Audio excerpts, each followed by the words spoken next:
యెషయా గ్రంథం 41వ అధ్యాయం. ద్వీపములారా నా ఎదుట మౌనముగా నుండుడి, జనములారా నూతన బలము పొందుడి. వారు నా సన్నిధికి వచ్చి మాటలాడవలెను. వ్యాజ్యము తీర్చుకొనుటకు మనము కూడుకొందము రండి. తన ప్రవర్తన అంతటిలో నీతిని జరిగించు వారిని తూర్పు నుండి రేపి పిలిచిన వాడెవడు? ఆయన అతనికి జనములను అప్పగించుచున్నాడు, రాజులను లోపరుచుచున్నాడు. ధూళి వలె వారిని అతని ఖడ్గమునకు అప్పగించుచున్నాడు, ఎగిరిపోవు పొట్టు వలె అతని వింటికి వారిని అప్పగించుచున్నాడు. అతడు వారిని తరుముచున్నాడు, తాను ఇంతకు ముందు వెళ్ళని త్రోవనే సురక్షితముగా దాటిపోచున్నాడు. ఎవడు దాన్ని నాలోచించి జరిగించెను? ఎవడు దీన్ని నాలోచించి జరిగించెను? ఆది నుండి మానవ వంశములను పిలిచిన వాడనైన యెహోవానగు నేనే. నేను మొదటివాడను కడపటి వారితోనూ ఉండువాడను. ద్వీపములు చూచి దిగులు పడుచున్నవి, భూదిగాంతములు వణుకుచున్నవి. జనులు వచ్చి చేరుచున్నారు, వారు ఒకనికొకడు సహాయము చేసుకొందురు. ధైర్యము వహించుమని ఒకనితోనొకడు చెప్పుకొందురు. అతుకుట గూర్చి అది బాగుగా ఉన్నదని చెప్పి శిల్పి కంసాలిని ప్రోత్సాహపరచెను. సుత్తెతో నునుపు చేయువాడు దాగలి మీద కొట్టు వానిని ప్రోత్సాహపరచును. విగ్రహము కదలకుండా పనివాడు మేకులతో దాన్ని బిగించును.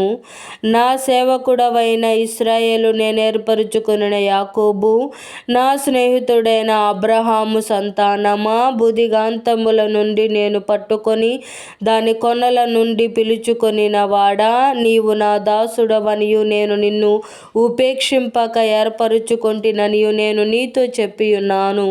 నీకు తోడై ఉన్నాను. భయపడకము, నేను నీ దేవుడనై ఉన్నాను. దిగులు పడకము, నేను నిన్ను బలపరుతును. నీకు సహాయము చేయువాడను నేనే. నీతి అను నా దక్షిణ హస్తముతో నిన్ను ఆదుకొందును. నీ మీద కోపపడిన వారందరూ సిగ్గుపడి విస్మయమొందెదరు. నీతో వాదించువారు మాయమై నశించిపోవుదురు. నీతో కలహించు వారిని నీవు వెదకుదువు గాని వారిని కనుగొనలేకపోవుదువు. నీతో యుద్ధము చేయువారు మాయమైపోవుదురు, అభావులగుదురు. నీ దేవుడైన యెహోవానగు నేను, భయపడకము, నేను నీకు సహాయము చేసేదనని చెప్పుచు నీ కుడి చేతిని పట్టుకొనుచున్నాను. పురుగు వంటి యాకోబు, స్వల్ప జనమగు ఇశ్రాయేలు, భయపడకుడి, నేను నీకు సహాయము చేయుచున్నాను అని యెహోవా సెలవిచ్చుచున్నాడు. నీ విమోచకుడు ఇశ్రాయేలు పరిశుద్ధ దేవుడే. కక్కులు పెట్టబడి పదును గల కొత్తదైన నూరిపిడి మ్రానుగా నిన్ను నియమించి ఉన్నాను. నీవు పర్వతములను నూర్చుదువు, వాటిని పొడి చేయుదువు, కొండలను పొట్టువలే చేయుదువు. నీవు వాటిని గాలించగా గాలి వాటిని కొనిపోవును, గాలి వాటిని కొనిపోవును, సుడిగాలి వాటిని చెదరగొట్టును. నీవు యెహోవాను బట్టి సంతోషించుదువు, ఇశ్రాయేలు పరిశుద్ధ దేవుని బట్టి అతిశయపడుదువు. దీనదరిద్రులు నీళ్లు వెదకుచున్నారు, నీళ్లు దొరకక వారి నాలుక దప్పి చేత ఎండిపోవచ్చున్నది. యెహోవా అను నేను వారికి ఉత్తరమిచ్చేదను, ఇశ్రాయేలు దేవుడనైన నేను వారిని విడనాడను. జనులు చూచి యెహోవా హస్తము ఈ కార్యము చేసెననియు, ఇశ్రాయేలు పరిశుద్ధ దేవుడు దీన్ని కలగజేసెననియు తెలుసుకొని నమస్కరించి స్పష్టముగా గ్రహించున్నట్లు చెట్లు లేని మెట్టల మీద నేను నదులను పారజేసెదను, లోయల మధ్యన ఊటలను ఉబకజేసెదను. అరణ్యమును నీటి మడుగుగాను, ఎండిన నేలను నీటి బుగ్గలుగాను చేసేదను. నేను అరణ్యములో దేవదారు వృక్షమును, తుమ్మ చెట్లను, గొంజి చెట్లను, తైల వృక్షములను నాటించెదను. అడవిలో తమల వృక్షములను, సరళ వృక్షములను, నేరేడి వృక్షములను నాటెదను. వ్యాజ్యమాడుడని యెహోవా అనుచున్నాడు, మీరు రుజు చూపించుడని యాకోబు రాజు చెప్పుచున్నాడు. జరగబోవు వాటిని విషదపరచి మా ఎదుట తెలియజెప్పుడి, పూర్వమైన వాటిని విషదపరచుడి. మేము ఆలోచించి వాటి ఫలమును తెలుసుకొనున్నట్లు వాటిని మాకు తెలియజెప్పుడి. లేని ఎడల రాగల వాటిని మాకు తెలియజెప్పుడు. ఇక మీదట రాబో సంగతులను తెలియజెప్పుడి. అప్పుడు మీరు దేవతలని మేము ఒప్పుకొందుము.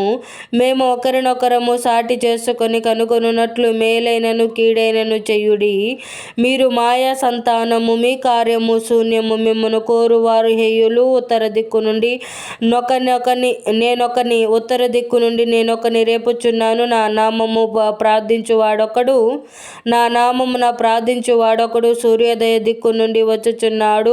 ఒకడు బురద త్రొక్కునట్లు, కుమ్మరి మన్ను త్రొక్కునట్లు అతడు సైన్యాధిపతులను నలగద్రొక్కును.